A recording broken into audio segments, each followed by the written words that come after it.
अस्सलाम वालेकुम बच्चों। आज हम जमात आठवीं क्लास उर्दू सब्जेक्ट कंप्यूटर का हिस्सा पर इसका हिस्सा 2 में पढ़ेंगे। दूसरा हिस्सा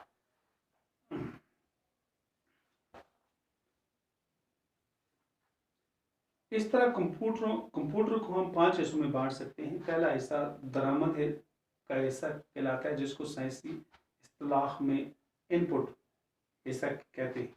हम कंप्यूटर से जो कुछ जानना चाहते हैं, उसकी यादाश्त में जो भी मालूमात दर्ज करना चाहते हैं, तो इन मालूमात को दरामद वाले हिस्से में दाखिल करना होगा। दूसरा हिस्सा ज़हीरा माल या गोदाम की तरह होता है। कंप्यूटर यादाश्त मेमोरी कहा जाता है।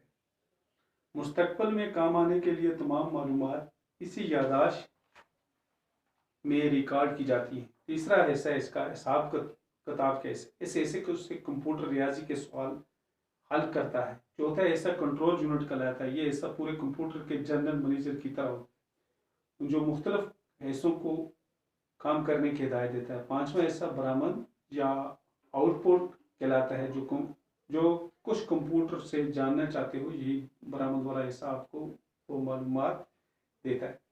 दूसरी आलमगीर जंग के बाद साइंसदानों ने कंप्यूटर की साइंस पर ज़्यादा तवज्जो दी है। इस ज़माने के बनाए हुए कंप्यूटर पहली नस्ल के कंप्यूटर कहलाते हैं। पहली नस्ल के इन कंप्यूटरों में बरकी सिग्नलों के लिए विकम ट्यूब इस्तेमाल किए जाते थे। इसके अलावा ये कंप्यूटर जगह भी बहुत घेरते थे। इन कंप्यूटरों में लगे ट्यूब बरकी सिग्नल देने के साथ हरारत भी खारिज करते हैं। कभी कभी ये हरारत इस कदर ज़्यादा हो जाती है कि कंप्यूटर के नाज़ुक हिस्से जल जाते हैं।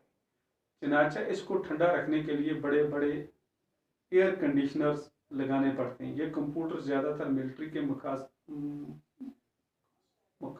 मकासद, साइंस के तजर्बात और हुकूमत के कारोबार के लिए इस्तेमाल होते हैं।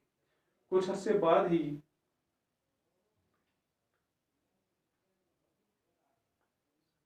ट्रांजिस्टर की इजाद होगी, जिससे तमाम इलेक्ट्रॉनिक बरकियाती शोबों के साथ कंप्यूटर साइंस में ज़बरदस्त इनकलाब है। बड़े बड़े वैक्यूम ट्यूब्स हवा से खाली ट्यूब की जगह छोटे ट्रांजिस्टरों और सेमी कंडक्टरों पुर्जों ने ले ली है। इस वक्त कंप्यूटर की दूसरी नस्ल वजूद में आई। कंप्यूटर की दूसरी नस्ल जगह भी बहुत कम घेरती है और बिजली का करंट भी कम इस्तेमाल करती है। इसके अलावा ये कंप्यूटर पहली नस्ल के कंप्यूटर में बहुत ज़्यादा तेज़ी से काम करने लगे और इनकी यादाश्त में मालूमात हज़ारों गुना ज़्यादा दर्ज की जाने लगी। 1960 ईस्वी तक दूसरी नस्ल के कंप्यूटरों के कम से कम 100 मुख्तलिफ मॉडल बन चुके थे, जिनमें सबसे छोटे कंप्यूटर आज के हिसाब से तकरीबन 4 लाख रुपए की लागत आती थी, और कंप्यूटर का सबसे बड़ा मॉडल जो 1790 IBM कहलाता है। इस पर लगभग 4 करोड़ रुपया लागत आती थी। ये कंप्यूटर फ़िज़ाई, खला, साइंस और इंजीनियरिंग सनतों में इस्तेमाल होते थे। कंप्यूटर की तीसरी नस्ल का इस्तेमाल 1960 से लेकर 1970 तक रहा। इसके बाद 4th जनरेशन और 5th जनरेशन के कंप्यूटर नित नए मॉडलों साइज में आम होते गए। अब ये सिलसिला आगे ही आगे बढ़ता जा रहा है। दरअसल चिप्स नाम की